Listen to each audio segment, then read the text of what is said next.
cold outside, but the fire keeps us warm. We can spend the night beneath the mistletoe. It's cold outside. Hey guys, welcome back to my channel. It's your girl Shauna May, and I am one day post-op from my bilateral mastectomy.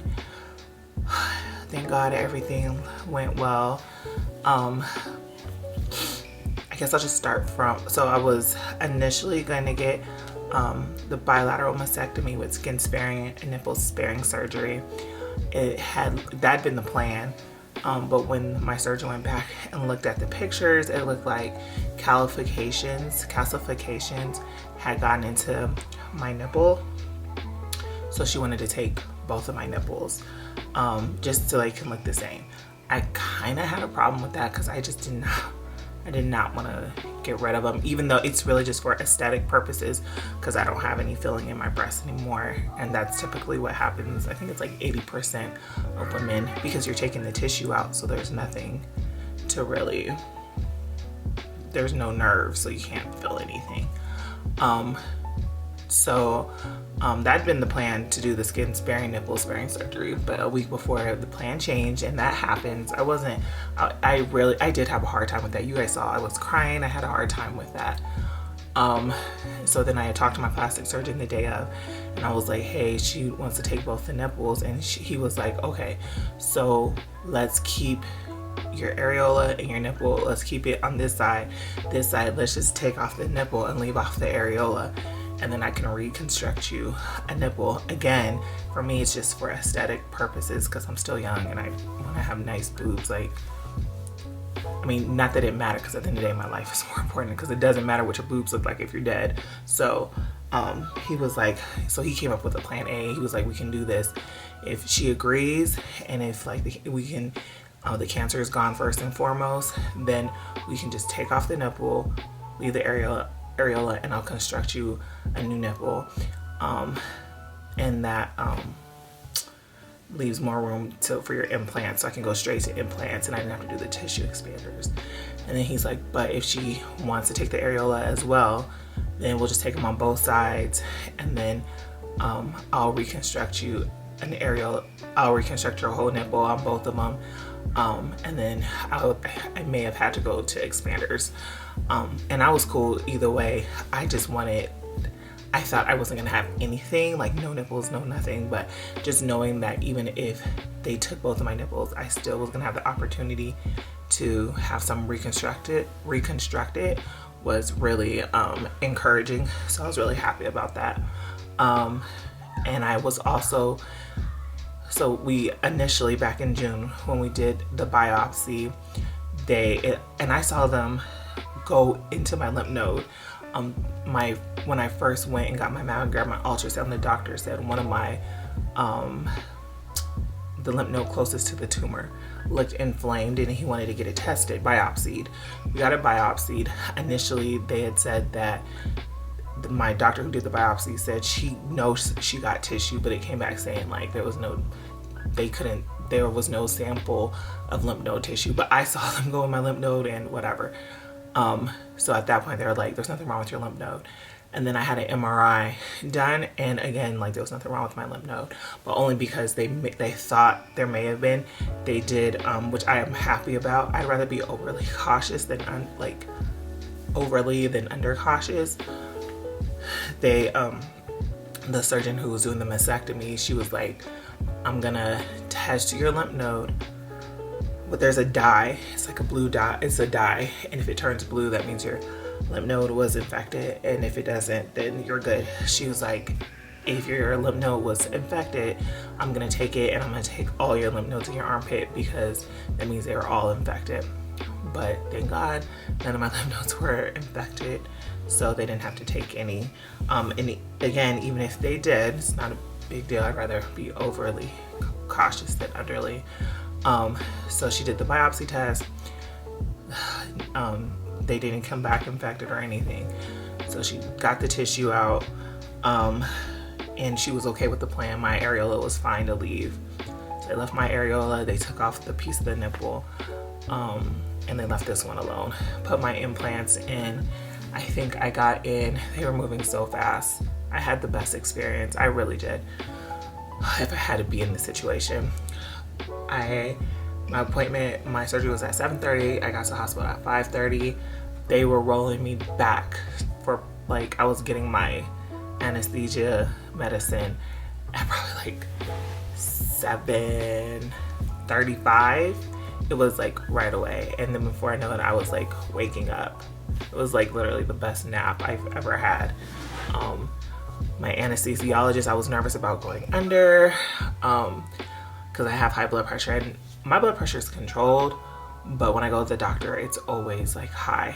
And I was nervous about that, but he was like, my anesthesiologist also was like, he's a heart surgeon too, so he gave me blood pressure medication while I was asleep, and then my blood pressure was like fine. It's me. It's really truly me.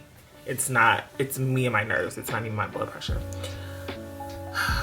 So my anesthesiologist was awesome. And then the plastic surgeon, so after they do the mastectomy, test your lymph nodes, the plastic surgeon came in, popped my implants in, and I have my drains. I'll show you guys what they look like.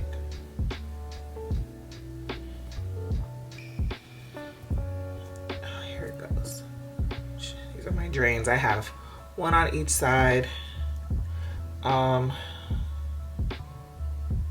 They're kind of filling up. Probably because I've been doing a lot of moving, but anyways, I have drains, and I just, when they get probably like to about 75, they never get that high, but 30 or 40, I just dump them out, and they just do them. I'll probably have these for about 2 weeks or so. You're not supposed to be lifting, using your arms.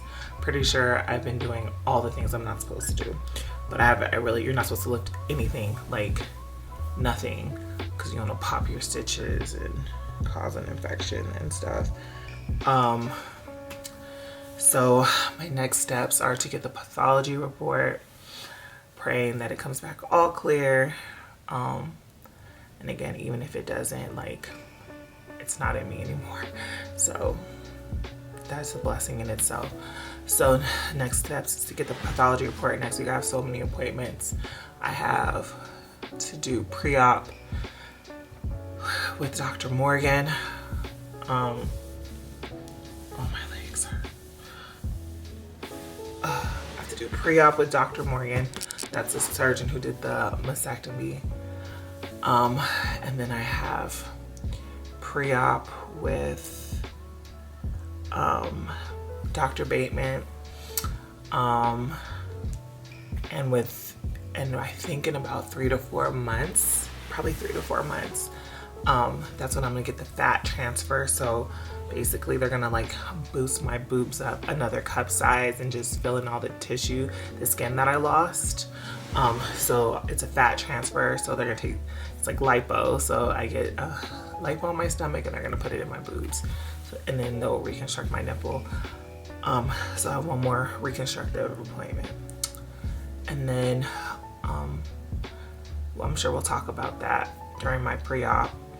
And then on the 16th, I have to do my because I had the HER2 cancer, but so I'm gonna be doing hormone therapy. It's not chemo, it's just hormone therapy, where it's just to treat the HER2. So I'm so excited. I'm done with chemo and just doing the HER2. And then on the 21st, the day before my birthday, I have a consultation with the radiologist to see if I need to do radiation. And I think that's like 30 minutes a day for like a month. So, but I don't know if I'm gonna do radiation yet. I really don't see the point, because since they left my areola, I don't know if it got in there. So the only reason why I'd want to do it is to treat the areola, but they're really gonna have to give me like facts of like why I have to do it and like why it's necessary for me to like do it. It's just a consultation. So yeah, these are like my next steps. I'm sore, I'm really sore. They gave me some medicine that's working pretty well. I'm just chilling, have my compression socks on. I got hooked up. So many people sent me gifts and just been loving on me, and I really appreciate that. I got this robe. I got it. My mentor, like family, and like my aunt, she got me this robe, and it has pockets for your drains. Highly recommend you get a robe where you can put your drains in, because it really is aggravating to have them. They'll put tape on you and just pin them to your stomach, and that's so annoying, and then it gets heavy. So definitely get you a robe that has pockets for your drains. Let me go check on my nephew. I'll be right back. Oh. Whoa. Oh. I just wanted to go check on my nephew. So yeah, I feel pretty good. Just sore, moving a little slow. After anesthesia, you might have a hard time going to the bathroom. So just keep an eye on that. Make sure you have some help for sure. Like, I'm so blessed. Like, my best friend is out here right now. I have, like, all my best friends are coming. Well, most of them. And then my other bestie's coming the week after that. Our daughters are coming Christmas, and then my mom's coming with my sister and my brother end of the month. I'll be out of work for the next month, just trying to heal up and, get through it. I think the surgery and chemo is like the easy part. The hard part is just like not panicking, after that, and just remaining prayerful and just figuring out what my new life looks like. I have such a new outlook on life and family, and just not getting worked up about everything. But anyways, I will continue to take you guys along on my journey. I just wanted to tap in. Make sure you pre-grocery shop or order groceries, because like you can't do anything, or have your family members doing it. You want to sitting up. It's more comfortable.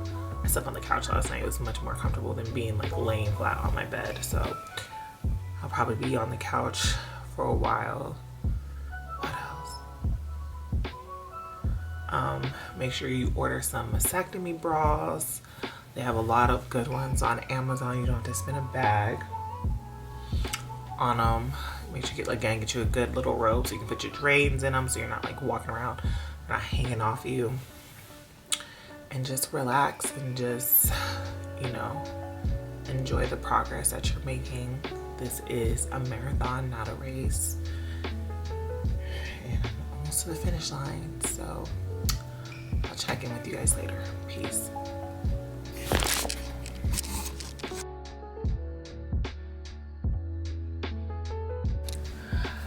What's up, you guys? I am back. Today is post. What is it? Wednesday, Thursday, Friday, Saturday. So this is my third day post op from my mastectomy. My voice is still a little hoarse from the tube from anesthesia. I feel pretty good today. So yesterday, I had moved my drains up here just because I was trying to get them out of my way.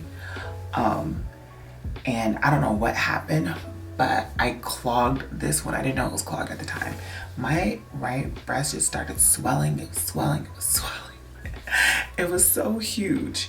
And I started feeling lightheaded. My ears, I couldn't hear. I was about to faint. I don't faint. I don't throw up. I don't do any of that stuff. It was really scary. So I landed on the floor. I laid on the floor. I was like, Fran, my best friend was here. I was like, Fran, something's wrong. She's like, okay, what do you want? She was so calm and cool. She laid me on my side. We unplugged the drain, and then the blood started coming through. It started filling up fast. And then probably after about an hour, I was fine. So just word to the wise, your drains don't belong anywhere up here. They belong down here. And let me show you guys, because they need to.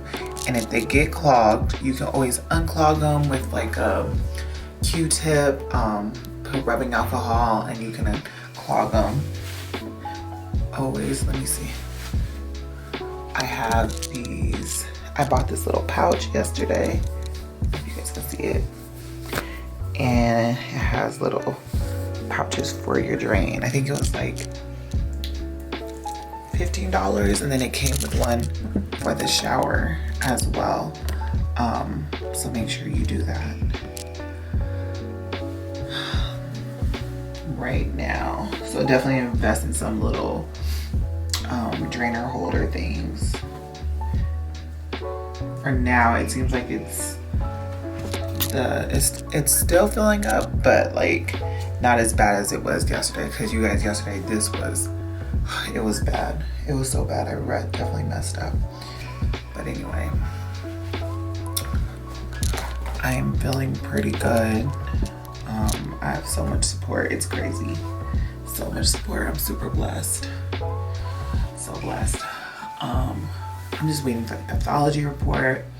So there's no cancer in my lymph nodes. One of my lymph nodes, though, had like these acute abnormal cells, and they just don't look like the other ones. It could be benign. It can also turn into breast cancer. So I'm just waiting on the results from those. If it's not benign, I think regardless, I'm probably gonna see if they can just take that lymph node out, because I don't have time for this. I don't have time for any of this.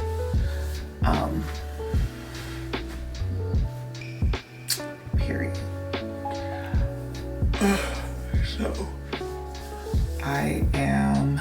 today's Saturday. My other best friend's gonna be in on Sunday. So today, my daughter knows we're just gonna be chilling. Yesterday, because I was laid out on the floor when she was here, I had been lying to her, telling her it was my ankle. But my daughter's really smart, and she was just like, Mom, what's going on? And I just was like, hey, okay, Mommy had a bad spot in her boob, so I had to get my boobs redone, but I'm okay. And so she knows, so I don't have to like hide everything from her anymore. And that's kind of like a relief, because that's like a lot of pressure, you know. So anyways, yeah, I just wanted to check in with you guys, and I will holler at you later. Peace.